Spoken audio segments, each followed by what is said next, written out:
Turabaramukije bakunzi b'ikiganiro, haracyariho ibyizigiro. Amahoro y'umwami wacu Yesu Kristo nakomeze kubana namwe. Tugiye gusangira ijambo ry'Imana rifise teme cyanke ijambo ry'umutwe riravuga ngo ibanga ryo kwemerwa n'abantu n'Imana. Ibanga ryo kwemerwa n'abantu ndetse n'Imana. Hariho ibanga umuntu ashobora gukoresha akemerwa imbere y'Imana, kandi hari ibanga umuntu ashobora gukoresha akemerwa imbere y'abantu. Buriya buri kintu cyose kirafise ibanga. Iyo rero utarimenye, urashobora kuguma wishakisha hirya no hino, ukora kiriya na kiriya kugira ngo ibintu bibashe kugenda uko wewe wabishaka, ariko bikanka ntibigende uko wewe wabishaka kubera utamenye ibanga. Ushobora kubona umuntu ariko arakora ibintu atera imbere mu bidandazwa vyiwe, muri business canke mu kazi, nawe ukibaza ngo nubikora kumbure nawe bizakugendekera neza nkuko nawe vyamugendekeye.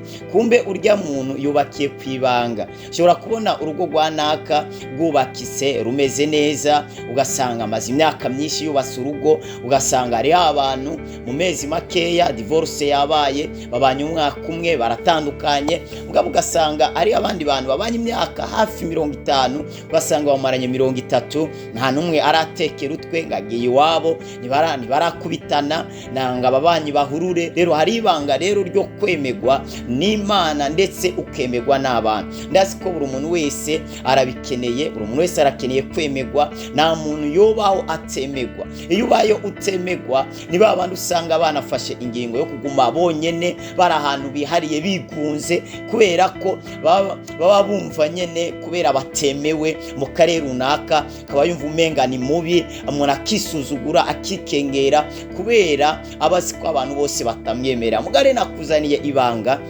wokora cyangwa ikintu wakora ukemerwa ndetse n'Imana, ndetse ukongera ukemerwa n'abantu. Imana iguha umugisha. Haleluya. Nagira ngo dusome mu gitabo cy'Itanguriro ibice byaho ni 4, turasoma murongo waho wa 7. Aravuga ngo niwakora neza ntuzokwemerwa, niwakora neza ntuzokwemerwa, ariko nutakora neza icyaha kibunze ku rugi, kandi ni wewe cyifuza, ariko ukwiriye kukinesha. Ijambo ry'Imana riratubwiye ngo niwakora neza mbega ntuzakwemerwa. Ibanga rya mbere ryo kwemerwa n'Imana ndetse ukwemerwa n'abantu ni ugukora neza. Nta muntu numwe yigera akunda umuntu akora ibintu nabi. Uzarebe n'abafana bafana imipira, bafana inkino zitandukanye, abantu batandukanye, na cyane cyane abantu bemera bari abantu batsinze, bemera bari abantu bamaze kubaka izina. Nta muntu numwe yigera akurikira umuntu aneshwa, umuntu asubira inyuma, umuntu asubira hasi. Ariko abantu barakunda umuntu afise igikundiro, afise ukwemerwa mu burere runaka. Ariko ibanga ryo kwemerwa ni ugukora neza. Imana ibwira Kayini, birambwira ngo bari baje imbere y'Imana bazanye amashikanwa. Buri muntu wese yazanye ishikanwa akuye mu byo atunze. Kayini we yari umurimyi, azanye mu vyimbugwa, mu byo yimbuye. Ariko Abeli nawe we yari umuragizi w'intama, nawe ngatora intama nziza arayifata ayizana imbere y'Imana. Bose rero baje gushikana, nta numwe yavuganye na mugenzi we icari butange. Urazi impamvu ishikanwa rya Abeli ryemewe gusumba ishikanwa rya Kayini? Ni kwera ishikanwa rya Abeli ryarimo ihishurirwa. Kwera Abeli yahishuriwe Kristo Yesu. Mwaruzi yuko ijya ntama yatanze ko yasemboriza Kristo Yesu. Abeli ntabwo yahishuriwe ibintu byo hasi, yahishuriwe Kristo. Niyo bivuga ngo amaraso ya Abeli aracavuga na bugingo n'ubu. Intahe yiwe, igikorwa ciwe kiracavuga, kiracahari na bugingo n'ubu, kubera ko yahishuriwe intama.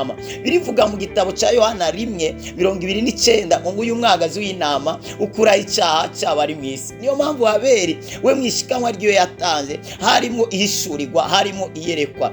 Buriya ntabwo Kayini yatanze ishikanwa ribi cyangwa yoba yatanze ibintu bibi cyane, oya, ahubwo nuko ishikanwa ryiwe ritarimo iyerekwa, ritarimo ihishurirwa. Umuntu arashobora gutanga udufaranga dukeya akemerwa gusumba uwatanze menshi. Kayini kayini ishikanwa rye rimaze kuba ritemewe yarababaye cyane, arashavura, mbere muri we agira uburakari, yumva ko azagirira mwene wabo nabi akamwica kugira ngo abe ari we usigaraho, kugira ngo abe ari we usigara yemewe. Ariko ivyo ngivyo Imana irabimenya, uwo mugambi Kayini yagize Imana irawumenya. Imana imaze kumenya ikiraza kuri Kayini kiramubwira ati ewe Kayini we, namaze kubona ikintu cyamaze kuzamuka muri wewe, namaze kubona ikibi cyamaze kuzamuka muri wewe, mugabo ukaba ukeneye kwemerwa, ibanga rirahari, reka ndariguhe. Nukora neza uzakwemerwa, ariko nutakora neza icyaha kimuze ku rugi kandi gihiga wewe,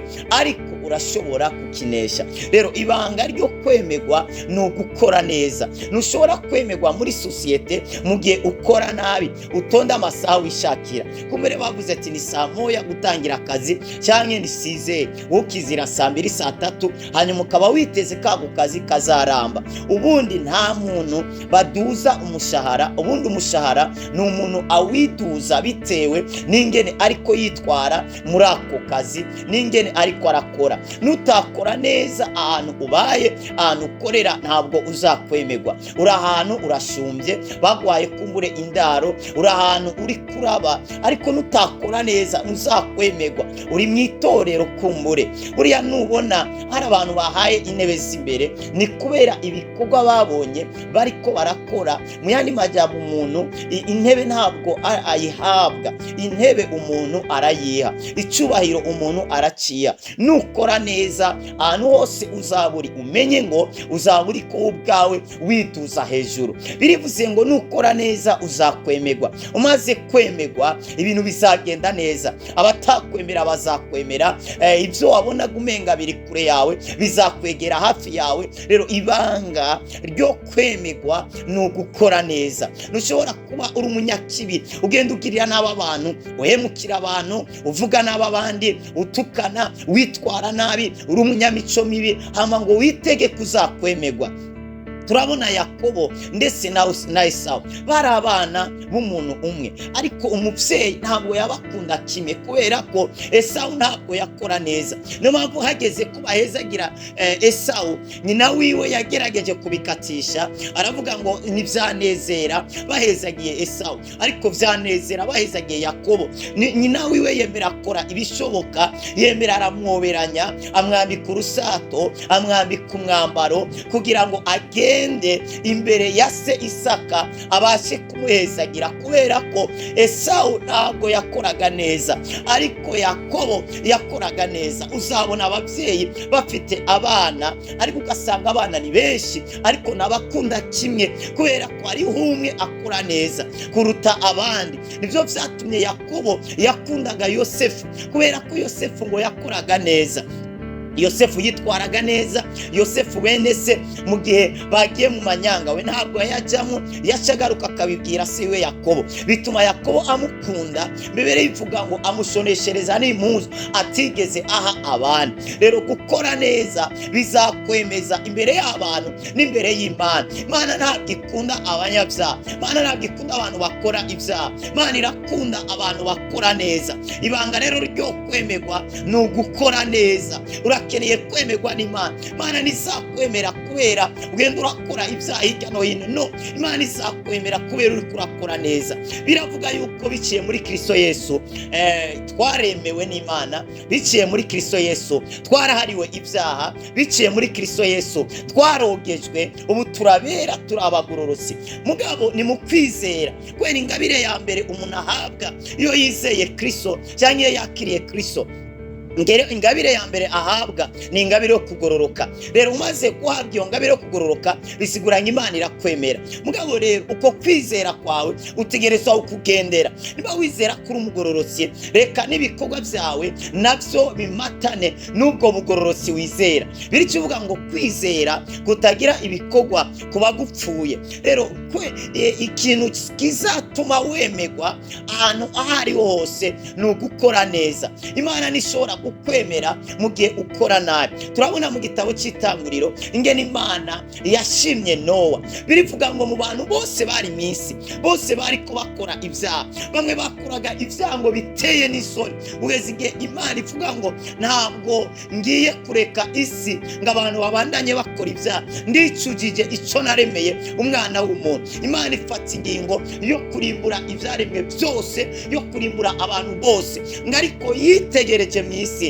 ngo Nowa Imana iramushima. Imaze gushima Nowa, Imana yaciye imubwira umugambi igiye gukora, ikimubwira igikorwa yakora kugira ngo ntapfire cyangwa ntapfane n'abanyabyaha. Ngo Nowa wewe Imana iramushima. Ndagusengera ngo nawe Imana igushime nk'uko yashimye Nowa, Imana ikwemere nk'uko yemeye Nowa. Birivuga ngo Nowa arokorwa mu banyabyaha kubera ko yakora neza, ntabwo yakora ibibi abandi bantu bari ko barakora. Yaratuye mu isi abandi bantu bari ko bakora ibibi by'uburyo butandukanye, ntajwe rinabagiriza, ariko Nowa ibibi abandi bakora we arabyirinda.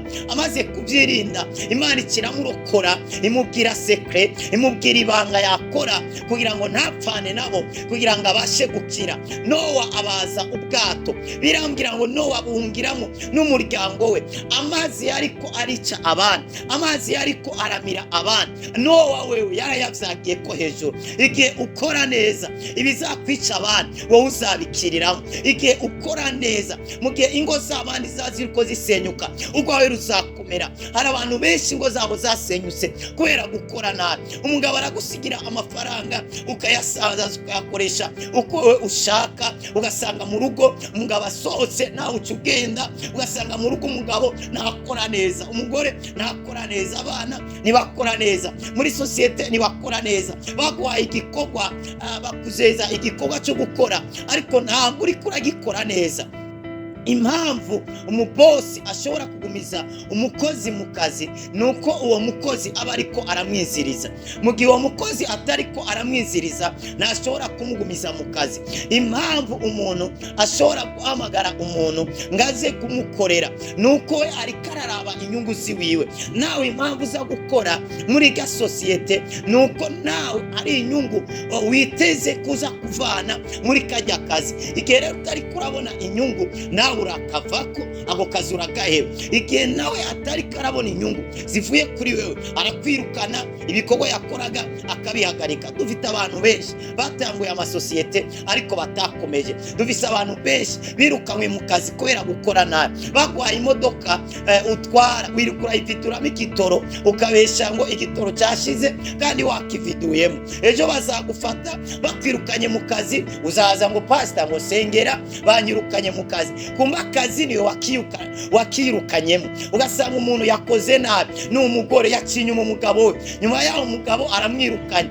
akaza ngo sengera pastor, erega urugo rwanje rwarasenyutse, sengera Imana yongere inyubakire ingarukanira umugabo. Kumbe niwe yagwisenyeye n'amaboko yiwe kubera gukora nabi. Ugasanga umuntu yagiye yirukanwa mu buzima butandukanye atari kubera ako kazi katari gwiwe, ariko kubera yitwaye nabi. Nukora neza uzakwemerwa. Ibanga rero rya mbere ryo kwemerwa ni ugukora neza. Imana ihabwa icyubahiro. Reka ndangirize kuri kano kantu nyene. Ibanga ryo kwemerwa ni ugukora neza. Nzababwira ibindi bintu wakora kugira ngo ubashe kwemerwa muri sosiyete, ubashe kwemerwa mbere y'Imana n'imbere y'abantu. Ariko ibanga rya mbere ni ugukora neza. Kora neza mu nyonga z'Imana. Imana izakwemera nukora neza. Kora neza imbere y'abarya abantu, bazakwemera nukora neza. Ushobora kuba uri umuririmbi, n'indirimbo zanjye nibazikurikirana, indirimbo zanjye nibazirayikinga, indirimbo zanjye ntabwo bazigira pratage, indirimbo zanjye ntabwo bazikurikirana. Uri kuraririmba ibintu by'amafuti, n'amajwi yawe urapangapanga, ama ngo bazakwemera. Bazakwemera gute? Amafilime yanjye nibayakurikirana, none bayakurikirane gute kandi atanyigisho bariko barakuramo? Ibintu byanjye nibabikurikirana, babikurikirane cyane gute kandi nta cyiza kibirimo. Abantu ntabwo bankunda, none bagukunde gute kandi uri umuntu agenda arakora nabi. No munsi y'ibyo wavuze ejo wawe amaze kubyikarama. Kora neza uzakwemerwa. Ndumva ngiye gusenga Imana, ariko nagira ngo usabe niba ari rya mbere ukurikiranya ino channel yaracyariho ibyizigiro, nagira ugire partage ku bandi bantu, wongere ugire sabone cyangwa subscribe, wongere wandike muri commentaire nimba hari ikibazo ugize cyangwa ari ikintu wumva woshigikira wotereramo nawe kuri no nyigisho, cyangwa ari cigwa wumva twokora gifatanye kumbure n'ikibazo cyawe. Imana iguhezagire cyane. Turashobora gusenga.